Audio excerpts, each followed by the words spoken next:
What's going on, guys? OneEyedBandit back again with yet another video talking about more Dragon Ball FighterZ as well as Guilty Gear Strive. If you guys have been living under a rock, Guilty Gear Strive is another fighting game being developed by Arc System Works, the same developers as Dragon Ball FighterZ, our beloved Dragon Ball FighterZ. And the main topic of today is actually not a comparison between the two games at all, but what I do want to discuss here is the fact that Guilty Gear Strive is getting a role-based netcode.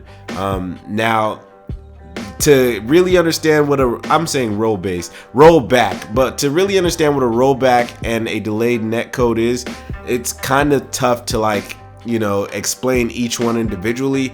But just know that when you're in a delayed based system, let's say I hit a button on frame 4 and my opponent hits the button on frame 4 as well, and there's a 4-frame delay, then obviously it's gonna make it wait for us to hit the button on frame 8, if that makes sense. It's gonna delay each button input 4 frames than when it should have came out. And so that's what happens a lot of times, especially when the delay fluctuates because of bad internet. What happens there is, let's say you try to super dash somebody and they hit super dash on frame 3, it's gonna delay them to frame 6 if we're on a 3-frame delay, and we hit the super dash on frame 2, it's gonna delay us to frame 5. Now that tells you it kind of should give us the 2H, but a lot of times what happens is it fluctuates so badly that our input just disappears essentially.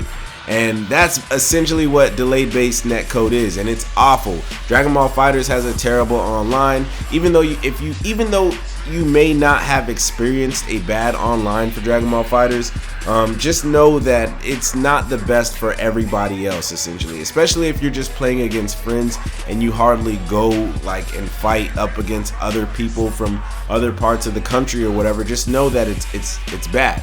But when it comes to a rollback netcode, essentially what happens is if I hit a button on frame 3 and you're delayed 6 frames, the game will essentially reverse time to allow for both buttons to be hit kind of at the same time, if that makes sense. Essentially, rollback netcode just doesn't allow your input to really truly disappear, which is amazing. It's great. And the reason I want to talk about this is, how come not FighterZ now?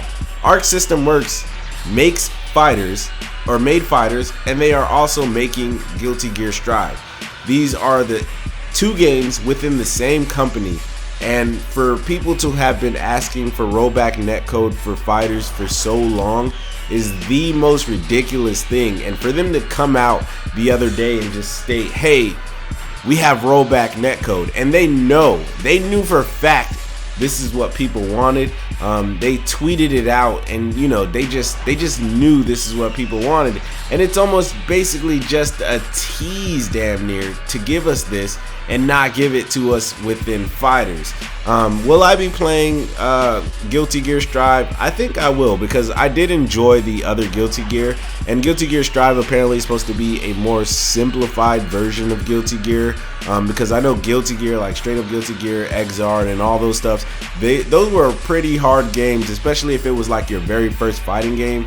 I did download Guilty Gear Exard, and that game, even though I enjoyed it, I got it when it was already basically dead, so I could never play anybody online, but I was just not good at it. And I'm not gonna call it my first fighting game, because I only picked it up to try to get a feel for what Dragon Ball FighterZ might be when it was coming out. And so Guilty Gear was really, really cool. It has some really cool characters, and I'm excited to see what they do within Strive.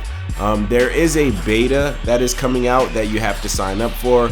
I don't think I'm gonna make it in, only because I know I'm gonna have to work during the beta times, so I'm just not even going to really try. But I just think this game might be really, really cool, and I might play it on my channel if I do get it. because again, it's going to be the same game that's developed by the Dragon Ball FighterZ team, and I just think it's ridiculous that they don't give us delayed base or rollback netcode for Dragon Ball FighterZ, but they'll give it to us for this. Like, they've had so many chances to just update the whole damn game for FighterZ. Season 3 was like the perfect opportunity to give us a rollback netcode for FighterZ, and I mean, FighterZ would, the online experience would be boosted so much if they were to give us rollback netcode for FighterZ. Like, it would improve so freaking much, but we don't have that yet. And it, like I said, it almost feels like a slap in the face. It's like, okay, cool, I get it. You need to promote this new game because it's your newest game, but I just feel like because you guys are in the same company, like you are the same company that made FighterZ, I think FighterZ should be able to get it as well. Like I said, it just feels like a slap in the face. But what do you guys think about all of this? Do you think FighterZ deserves a rollback netcode, or do you just feel like the online is okay? And if you do, I think you're personally insane. But anyways, guys, if you enjoyed this video, please like, comment, and subscribe. Please remember that God and anime are always on your side. Please come join the Bandit Army. That's all I got for y'all. Peace out.